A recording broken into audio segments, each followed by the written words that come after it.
Hello, everyone. Welcome to a brand new episode of the DATEABLE podcast, where we not only discuss modern dating, but we also like to immerse ourselves in the trends that are going on, the sociological perspective of modern dating, the academic perspective. And what better way to do that than to talk to someone that's been on 800 first dates? There you go. Holy shit. Holy shit. I'm so tired just even thinking about it. So I wanted to do an exercise last night. This is back of the napkin math. Okay. Of how many dates I have been on in my lifetime. First dates. Uh-huh.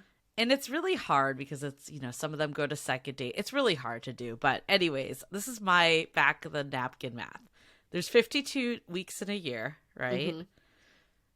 I think at some points in my life, I was going on more than one date in a week. And then other points, I was going on zero, whether that was I was in a relationship, focused on other things, in a depression because of a breakup. Like, there were many reasons that I went on zero dates. But let's say for all intents and purposes, one date a week for 52 weeks. Okay? Okay. So I started really dating when I was 27. Like, before then, it was very much like casual hookups. I wasn't using dating apps. I think I would probably, let's say for all intents and purposes, we'll start when I was 27. Mm-hmm. Met my now partner at 37. So that's 10 years of 52 a week. I'm going to take out roughly 3 to 4 years conservatively. I really did think about this. 3 to 4 years, I'll say, because of, I was in a relationship for like a year. Then it went on and off for a bit. Had another mini relationship that kind of was like a year-ish, all said and done, getting over it and being in it, long distance, the whole deal. And then I would also say I was in a deep depression for 1 year after the breakup that I didn't date at all. So 5 to 6 years roughly off. Or sorry, 5 to 6 years roughly dating times 52. So that's like 250 to 300. That's a lot. Right? Yeah. But that's your lifetime. It might not be right. Like, I don't know. It's hard to really estimate. Clearly our guest today, Brooke, actually was jotting these down, and she did have a semi-accurate estimate. She also agrees like it may be a little more potentially or less, but she was saying it might be actually more than 800. But you knew Brooke in New York City, and you've told me about her for years. She's been a legend on Dateable, at least between you and I. And I knew her before the 800 even started. So she's been on way more first dates in her lifetime. This 800 is since the onset of Tinder. Oh my God. Yeah. Yes. So she's been on like 1,000 at least. Yeah. Easily. At least. Yeah. Easily. Because even when I knew her before online dating, she was going on like 5 or 6 dates a week. So yeah, definitely. You would tell me about her that she would go on like coffee date, like brunch date, coffee date, dinner date, drinks date. Like, it would be multiple in a day. And I've just been like, wow, I can't imagine this. This is beyond, because I've definitely done the double booking thing, but this is like next level. I will. Have you done the double booking though? Like actual double booking? Absolutely have done the double booking. So 2 people show up?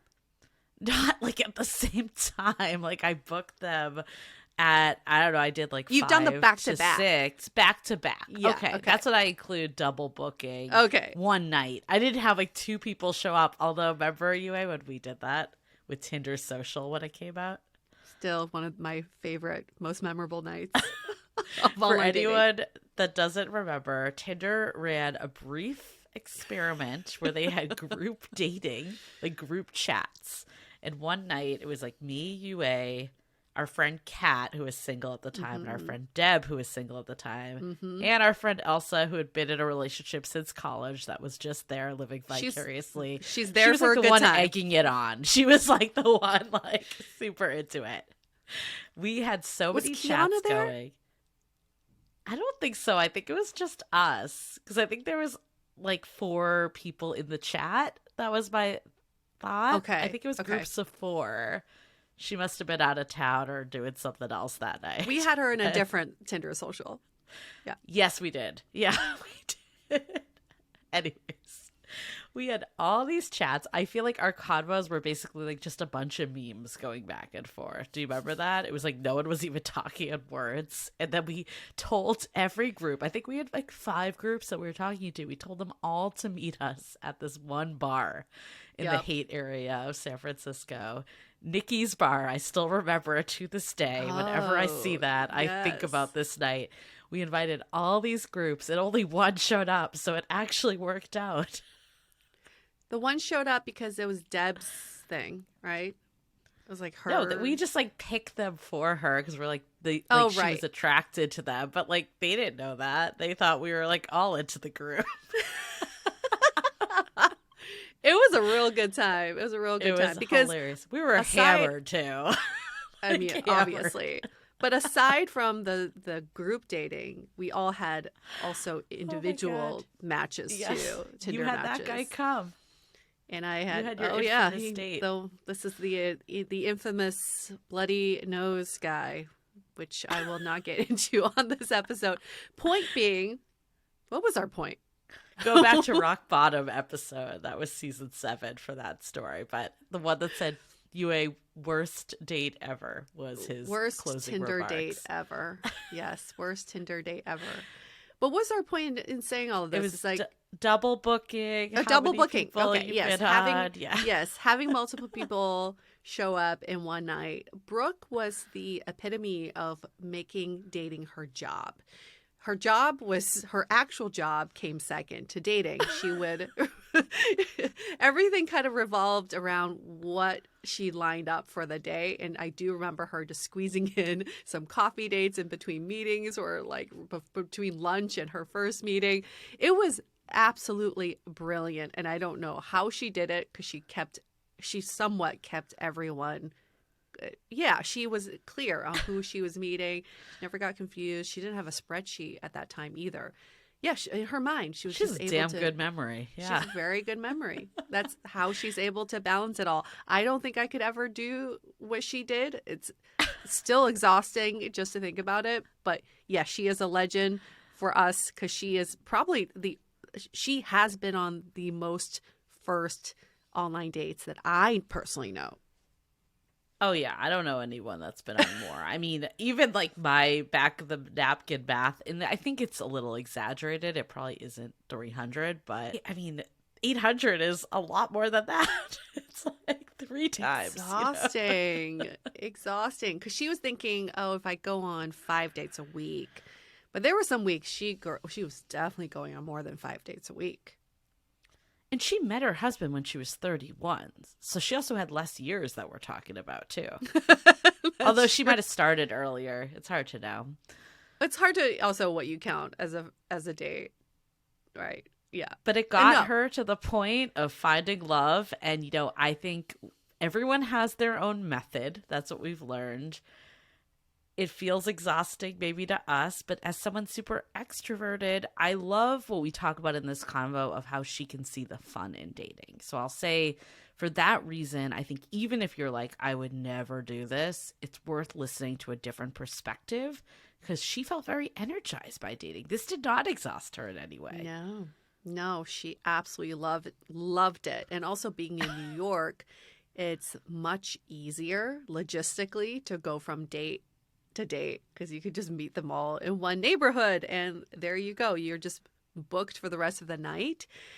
And also I think she just loves meeting new people. Having new experiences was something she really wanted in her life, especially during that time in her life. So I really appreciated that about her just curiosity for people. But also just the stories that she would, it's not even about the men that she was dating. It was just like the logistics of getting from date to date, like having one guy walk her to the next date or being late for one date and having to like bail out on this one early. Man, that's the exhausting part. Oh my goodness. So, I mean, I feel like, every city has its uniqueness to it. But I feel like her experience is very New York in a way. Very. There's so many people. Even in San Francisco, I'm like, I feel like you eventually would run out of people because they're just, I mean, not that there's less than 800, but you know what I mean. Like New York is just such a huge city, And you also like with it being a huge city comes not necessarily seeing the same people twice, not having a lot of mutual connections, which also is why I think there's a lot of ghosting that happens. But I could see why she was able to pull so many people. As someone that you dated in New York for many years, like, how do you think New York is kind of its own beast? What I loved about dating in New York, so I was also doing back of the napkin calculations as you were talking through yours. I would say that I was in New York for 7 years. 5 of those were in a relationship, so really dating for 2. And in those 2 years, I think I went on 100 first dates in New York. Damn. And then maybe 50 since moving out of New York. So I love it. It's like mine's you. like a span of 10 years. You're like, I got like 90% of yours in 2 years. In 2 years. Because what is so unique to New York is how diverse it is. And she does go into this in her conversation with us. It's like you could date someone who's in finance and someone who's an artist, someone who just moved there, someone who was born there. It just you just never date the same person twice. And part of my gripe with San Francisco when I moved there and Julie and I became friends, I just kept meeting the same guy over and over again. Different body. Even in a different body, but same story of how they came to SF to pursue their tech dreams, same education, same outlook on life. And in New York, it's like insatiable, the amount of newness that comes with that city. So you just want to keep going on first dates because you never know which neighborhood you're going to end up in. You never know what kind of person you're going to meet. You never know what kind of experience you're going to have along the way. And so I get how she's able to do that because it is a very unique thing to New York. Definitely. I think there's a lot of really good that comes from that, especially, we do always say that I feel like having a serial dating phase is not a bad thing. It definitely can teach you a lot about what you're looking for, help you get more comfortable just in a dating environment. Like, I know for me, like, I was definitely not someone that dated a lot before dating apps. Like, I would have, meet the occasional person here or there, or like have hookups or stuff like that, but it wasn't as much dates. Like, I remember like even when I joined Match.com, I was like, this was like when I was probably like 27, so it was a while ago, and I remember this was pre-Tinder, and I remember thinking, was I 27? I don't even remember. Probably 26, 27, because I moved to SF in 25. And I remember being like, I appreciate just going out one-on-one with someone in a setting where I'm talking to them and I'm hearing about their life and vice versa, instead of being in a crowded bar or just meeting casually through friends of friends, which is what I had been doing before.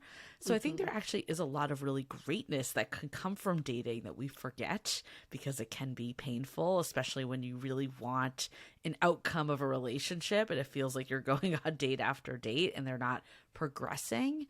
But having that period, at least for me, it definitely helped me get more confident, helped me understand who I jived with and what was important. Like, do you remember that in the time in New York with 100 people? Like, did it help you? Or I could also see it going the other way if like everyone's so different that you're just like, what do I even want anymore? Oh, I think there's definitely a part of that. There was one period when I was dating someone who was very established in their career, who was 5 years older, and someone who was 5 years younger, who didn't know what the fuck they were wanting in life, but very spontaneous and fun. And I dated both of them for a few months, not knowing which one I preferred. It's very hard because you want the best of both worlds. So I can see why people would want to juggle multiple people in New York. And that's why it's notorious for a city where you don't want to settle down, because you feel like you can get the perfect person by combining, your harem of people. But what I do miss, though, and I'm not trying to out you, Julie, but you did ask me, you're like, do you kind of miss going on first dates? And you didn't ask that question like you want to be with other people, but I get what you were asking, because I feel it too. It's like I miss the first date jitters. And the excitement of like, I don't know what I'm going to get there. Nothing is predictable, and it could go terribly, but it could also be so great too. I know. I told my partner, I'm like, we should just go to bars and like pretend like we are on first dates. And he's like, I don't know about that. But I do, like, again, I wouldn't like trade in the relationship I have for first dates. Absolutely not. But I do miss, because I also get energized by meeting people, especially in one-on-one settings. I really do enjoy that. And, I feel like I've been able to make new friends, which has kind of filled that void a little. But the older you get, it's hard to do that too. So I feel like dating was that outlet that like allowed you to meet new people all the time. And just, I think having your steady friends, your relationship, it's more fulfilling ultimately because those are deep connections. But you do find yourself talking about similar things, where when you meet someone new, it's just like a fresh take. And I miss that a bit. Well, all of this is to say, dating is a fucking privilege, y'all. Not everybody has this privilege. The fact that we can go on so many dates if we really wanted to, the fact that we can say we've had 800 first dates is a privilege. And that's partially why when Julie and I talk about this, it's almost like, oh, we kind of miss it. Not that we would give up our relationships for anything else, but it is a privilege that, you kind of miss when you don't have it anymore. Yeah, I wish I appreciated it more when I was in the thick of it. Because I totally get, like, now us being like, yeah, we're on the other side of it. Of course we miss it. But when you're in it, you're just like, oh, my God, again, I don't want to do this. But at the same time, like, there were nights that it was really fun. And especially if you can relinquish control of the outcome a little. I think for me, what I would do different if I were to do it again is be less concerned, like, am I going to see this person again? Are they going to call me? Just enjoy it for what it is. And if I only see them one night in my life, then so be it, I think that's kind of, and that doesn't mean that you can't like want a relationship and be pushing for that, but it's okay if it's not that person. Like relinquishing control would have made my dating life more fun, I think, in the moment.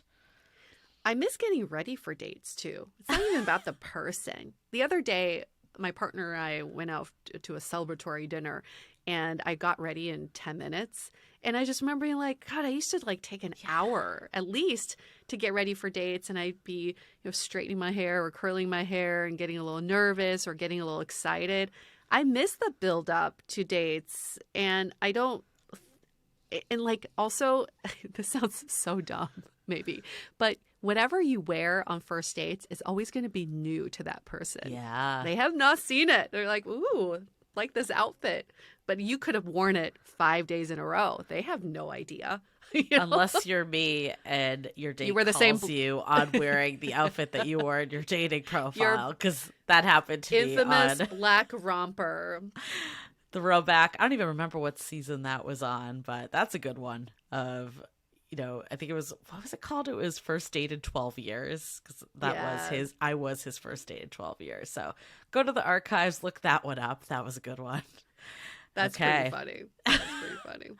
Well, I feel like we might as well get into it because Brooke can share her story better than anyone else, and it is quite a story. So before we get into it, at Dateable Podcast, find us on Instagram. Share this with a friend, Do you have a friend that's also gone on countless first dates? Are they feeling hopeful, hopeless? Are they, living vicariously through you now that they're out of it, but want to live vicariously through Brooke? Send it along. Everyone can enjoy this.